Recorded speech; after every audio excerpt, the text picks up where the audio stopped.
Ayan, hello po sa ating lahat. Mapagpalang tanghali po, no, Team Kalingap. Naway patuloy po natin suportahan si Kalingap Rob. So, ano po yung saloobin po ninyo sa problema ni Tatay Robin?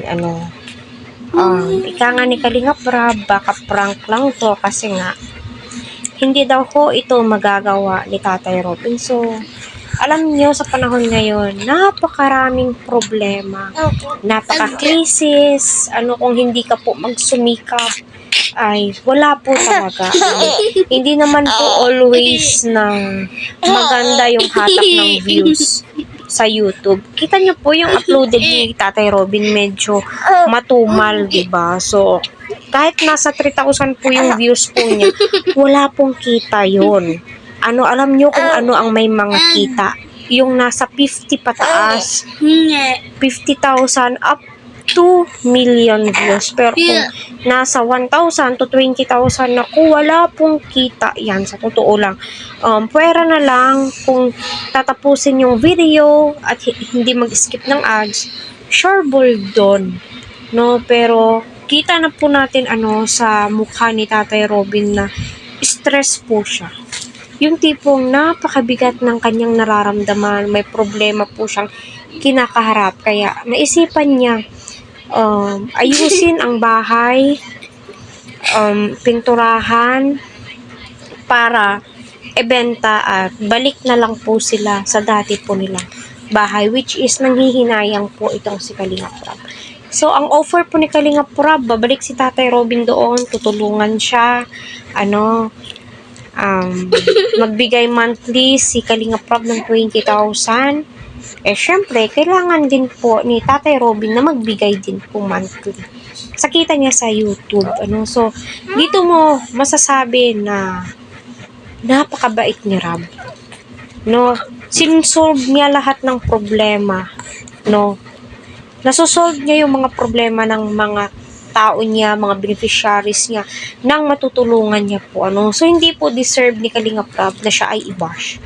Sa totoo lang, hindi po talaga niya deserve.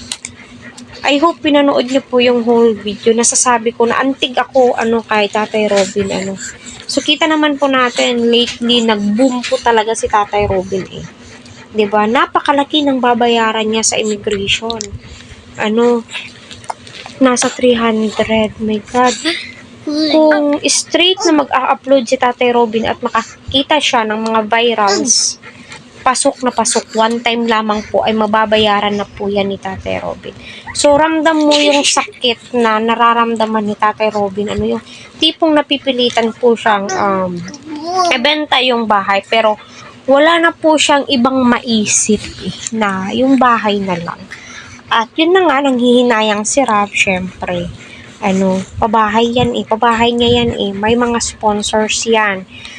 Kaya yun po yung offer ni Rob. So, para sa akin, Tatay Robin, ika nga ni Rob, huwag kang mahiya sa kanya kasi willing naman po siyang tumulong. Nakakatulong nga siya sa iba, ikaw pa kaya na beneficiary niya noon.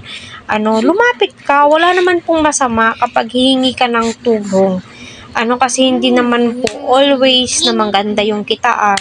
May mga times po talaga na dadaan po tayo sa napakahirap. Kung hindi buo, hindi ka malakas. My God, mafe-feel mo na ang sarap mag-surrender. Pero may mga batang umaasa, may mga tao umaasa sa'yo, yung tipong ganun, diba? So, mararamdaman mo kung ano po yung pighati na nararamdaman ni Tatay Robin. Napakalaki po ng kanyang problema at may mga anak pa po siyang nag-aaral. So, mas mainam yan, para sa ganun ay ma-advise ni Kalingap Rob. So, Tatay Robin, wala pong masama. Kung tinulungan ka nun, why not hingi ka ng tulong ulit?